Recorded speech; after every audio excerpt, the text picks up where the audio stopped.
Big salute to all of my veterans out here, man. Big shout out to all of my subscribers. Man, like I tell you guys, I can't go a video without saying how much I appreciate you guys who check out my videos, man. So in this quick video, I had put a video out yesterday or the day before and basically gave you guys the steps on how to start your freight brokerage. So this is for you guys out here who is about to start your freight brokerage or who has currently already started your freight brokerage and now you're waiting, for your authority to go active. So this is how it works. You guys are going to go through the FMCSA, which is the Federal Motor Carrier Safety Administration website. You guys will pay that $300 for your authority. Once you pay that $300 for your authority, you will have to go get your BOC3 and your $75,000 surety bond on file, and that's what's going to start this 21-day basically waiting period until your authority goes active. So it could take up to 21 days before your authority becomes active in the FMCSA website. So this is where I see a lot of people wasting a lot of time, because they're waiting those 2 to 3 weeks for their authority to go active, but they're not really focusing in on their business or doing any type of research for any shippers and manufacturers out here. So when the time comes, for your authority to get activated, you guys should already be ready to start making your cold calls. So like I say, there's a lot of people that will waste time during these 21 days just sitting around twiddling their thumbs, thinking that the day when their authority goes active, that shippers are just going to start falling out of the sky. Being a freight broker, it don't work like that. I believe being a freight broker is harder than owning a trucking company. To be honest with you guys, the good part about being a freight broker is that it don't take all of that overhead. There's not a bunch of liability and risk involved as being a freight broker, but it's still just like any other business out here. You have to put in the work, and it's hard to a lot of people being a freight broker because the average American in this world is not conditioned to be on the phone, to all day making cold calls to different shippers. So I do feel that being a freight broker can be hard, it can be challenging. But the best part about being a freight broker is that you guys should be able to see a good amount of money, from your transactions, just because you don't have that crazy overhead, just like trucking companies, right?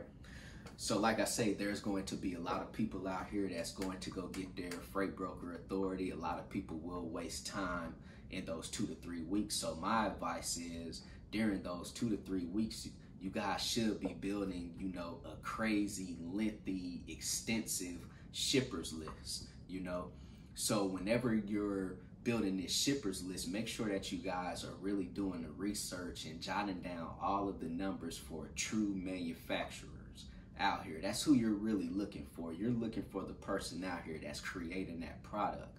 That's who you're going to do business with as a freight broker. We call them shippers, but for the most part, they're going to be companies out here that is going to be manufacturing, right? So in 2 to 3 weeks, you guys should every day set a goal for yourself, even if you're just jotting down 20, 25 shippers every day. By the time those 2 to 3 weeks come up and your authority, gets activated, you should already have a list of 500 shippers or 1,500 shippers or even more. So the day that authority goes active and live, you should be on that phone making cold calls. And this business is all about how many people can you get in contact with? How many people can you network with? That's what you should be doing right now, excuse me, is networking and doing your research on different shippers and manufacturers. Remember, one thing about being a freight broker is that you don't have to just broker freight in your state. So if you started your freight brokerage in the state of Texas, you just don't have to look in the state of Texas. You guys could be brokering freight in California, you could be brokering freight in New York or anywhere, So just remember, you're going to hear a lot of people out here, saying that they don't want to do cold calling every day. Well, if you guys don't want to do cold calling every day, you might want to get out and what I call riding in the field. You know, get out and go walk and shake hands with some of these shippers and manufacturers out here. You know, try to mix it up during the week. Maybe spend one day cold calling, spend one day out in the field riding around up and down these industrial areas in your the industrial areas in, you know, your area.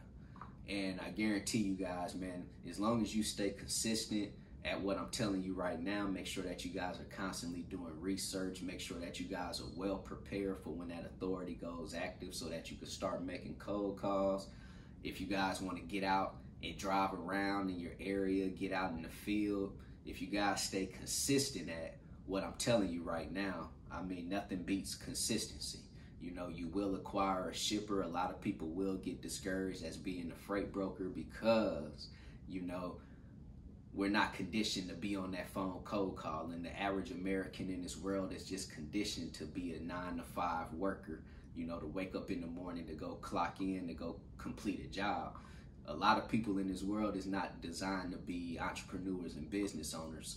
And that's why it's only a small percentage of us out here. But if you guys want to be in that small percentage, you got to be consistent at what you're doing too. So if you have any questions, hit me up on my text message, 317-953-8943. Go visit my website, www.extraordinarymovement.com.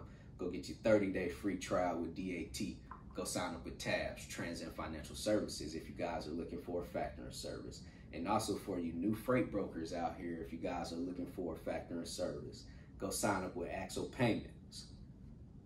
CEO, commit, execute, and be obsessed. Everybody be great out there.